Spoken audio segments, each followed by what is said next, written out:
level the opponent for this The match? draw, which pits Ethiopia's Walia Antelopes up against Nigeria's Super Eagles, is seen by many football enthusiasts as the popular David meets Goliath battle in the Bible. Nigeria will visit Ethiopia in October and host the return leg match in November. On paper, it wouldn't take a knowledge of rocket science to figure out which side is or isn't the overwhelming favorite. Super Eagles may indeed possess a multi-talented group of players, but they will be acutely aware of the threats posed by the East Africans, who were former African champions themselves way back in 1962. Looking at their faces, I think the expression will tell you how high in spirit they are for this game, and we'll see what happens on Sunday. Everybody knows the importance of this game. Why it's important not to Nigerians but to ourselves, and we owe it to Nigerians to say that we've got the ticket to the World Cup. Well, I think all the players will know the importance of the game, so coming to the camp now, I think everybody is ready for the game. Nigeria is currently ranked 4th in Africa, with the Antelopes a distant 25th in the continental hierarchy. Obviously, the gap, you will agree, is colossal. The two teams have met 7 times before, with Nigeria winning 4 of those games, with the other 3 matches ending in a draw. The Ethiopians have never had it so good as regards going close to qualifying for a World Cup. They used to be African powers in the early 60s, that's when they won the Nations Cup last. But ever since then, things have not gone their way. But thanks to Chan and their development, their team got way into the African Champions League this time. I'm talking about St. George's. And coupled with the fact that they have a few players outside their country, they are in with a shout. Our boys have got what it takes. If we could beat Mali 4-1 in a neutral ground in South Africa, then we should be able to beat Ethiopia by any scoreline over there. I'm not underrating them. But for me, I would say, okay, let me be fair to them. 2-0 will be okay in Addis Ababa on Sunday. If the pedigree of the two teams is anything to go by, Nigeria winning the tie over 2 legs looks a more likely proposition. In the end, however, the tables just might turn in favor of either side through a moment of magic or a flash of genius. World Cup 2014 ticket in Brazil is surely now up for grabs.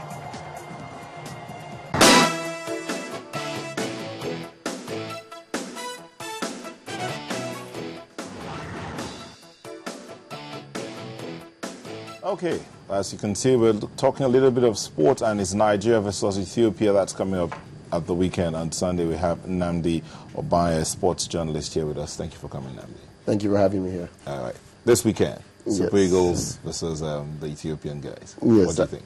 Well, on paper, as everybody would say, it looks like it's a sure thing for Nigeria. Just looking at the rankings, Tunisia 93rd in the world, 25th in Africa. Nigeria 36th and 4th.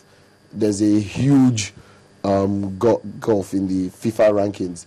And then if you look at the pedigree of players as well, Nigeria has likes of Moses, Mikel. They are playing at top sides like Liverpool, Chelsea, in many cases Fenerbahce. But all that can come to nothing when you're facing a team like Ethiopia. Don't forget, they made light work of South Africa, despite having points deducted from them. I was going to say that there are no winners in football. In that group. The reason being that a couple of years back, they had been quietly developing, but a couple of years back, we saw St. George's begin to do very well in the African Champions League. And this is a team based of all Ethiopians, so a lot of their players came out from that team.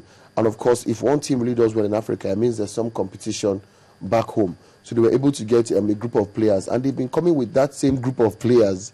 They were at the last Nations Cup. They've been quietly building themselves, and now they're at a point where they're just 180 minutes away from the World Cup. They are motivated, if nothing else. Will it be easy for Nigeria? No. There are advantages, there are disadvantages. On paper, our squad, and I do have my probable starting lineup, Enyama, Igweke, Wanoba, Ichejile, Ambrose, Mikel Anonazi holding, Musa Ideye Moses giving Emenike support, looks very strong. And the fact that Saladin and Kebede, 2 of Ethiopia's top strikers, won't be there. And there's also the fact that it's a temperate climate. The foreign-based players will enjoy it. But there's also the case of altitude and the fact that they are playing at home. So everything pointing well for Nigeria now. But, you know, on that day, all it takes is for one team to be hungrier and have more desire than the other team. And suddenly there is a problem. But right now, with two of their top strikers out, with Nigeria, except Ideye, who picked up a slight knock in training, he was pulled out early so as not to aggravate it. They say it's nothing serious, so there's a possibility he could start. And even if he doesn't, there's Odu Amadi, there's Musa, there's Amiobi, there are so many options. But my main fear is complacency. We don't want to go there, get complacent, because if you watch Ethiopia play, they are very physical and they keep the ball on the ground. They are not afraid to come at you. They go very hard for every 50-50. And if you're not careful, you might just lose out. And another thing that bugs me is pressure. And we've seen everybody from the presidency to the minister to the G7, quote-unquote, tell the Eagles to go out and win. They should be motivated. They need to win. They need to do this for Nigeria. I mean, the federal government's doing, the president's talking about how many fans to Ethiopia. They have like 200 fans. 200 fans, plus the NFL saying they're giving them full support. Then they're also saying it's the centenary next year. Nigeria needs to be at the World Cup. So there's so much pressure. On the other hand, the Ethiopians are grumbling. As you can see, those are pictures of the Ethiopians in training. They're not happy themselves. They say their bonuses are not what they want, that the bonuses are too low. In fact, at the Nations Cup, they were supported by Ethiopia's richest man. He did a lot of the funding and a lot of the bonuses. So they are not happy with the government, and that could go two ways. It can either spur them or it can affect their performance negatively. If it does spur them, then Nigeria could be in for very, very tricky times. As usual, the Nigerian contingent going is more than adequate. This is not me. This is press release from the NFF. Standard 23 players, 4 coaches, 8 backroom staff.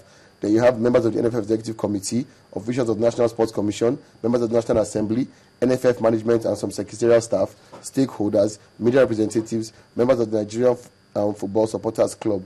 This is about 263 people. For That's a World Cup qualification. The government's bill.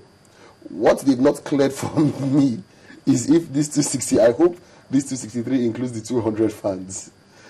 Because well, you know, that one's like a special that because I've always wondered why we carry so many people, the contingent, on the government.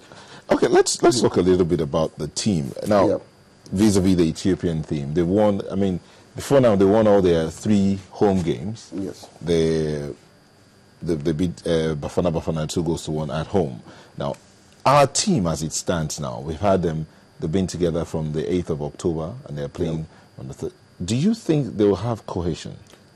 Good enough to stand in that? The truth is, week in, week out, they play with very large squads in very big clubs in Europe. And what this does is that you're conditioned to play different patterns and with different people at short notice.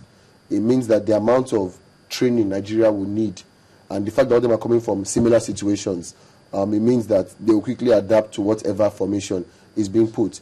The Ethiopians, yes, on the other hand, they are all almost always together. But a lot of them now are getting foreign clubs, from Belgium, PSL. Problem with that, and even Israel. Problem now is that it's almost a new experience for a lot of them. It's they who should be worried about cohesion. Okay. And like I did mention, the fact that there are 2 top strikers, both on 4 goals. Saladin and Kebe, they both have 4 goals each. They both won't be there. So I think it's the Ethiopians who have to worry about cohesion. All we really need to worry about is mental conditioning. Are we ready mentally? Because they have nothing to lose. They are the underdogs. They are one of the only 2 teams outside the top 25 in Africa that are in these playoffs. So for them, it's not whatever result comes out, they can hold their heads high, except they are really walloped. Nigeria, on the other hand, cannot afford to lose. So the pressure is... And also considering the fact that we more or less, even though we didn't lose any game, we more or less struggled to get to this point. We have an issue of having too many draws. We had 3 wins and 3 draws in our group stage. So we have to be very careful, because if we think we want to go and get a draw away and come back, the truth is the away goals might come back to bite us. We saw that happen at the before the 06 World Cup when Angola did that to us. So we don't want that. We have to go and try and go for a outright win. It has to be an outright win. anything other than that gives the Ethiopians hope that they can come and get something in Nigeria, where hopefully we'll be playing in Calabar, not in the newly renovated Abuja Stadium. There were complaints here and there, speculations about the sandy pitch and all of that. Even Keshi, even though he has come out to say that he wasn't trying to make any derogatory comments, he was just trying to say what he thought was wrong with the pitch. But in all fairness, he's entitled to it. It is terrible that a pitch that was originally bid at 75 million to repair, they said 75 million to repair it. Then Arsenal were to play in Nigeria, saw the pitch, said they would repair it themselves with 25 million. Now, finally, Nigeria has done it with 97 million. So that's putting together 75 million plus the 25 million minus 3 million. And so I don't get how they finish that and they still have a terrible, terrible pitch. They still have waterlogged parts. You still have parts that are not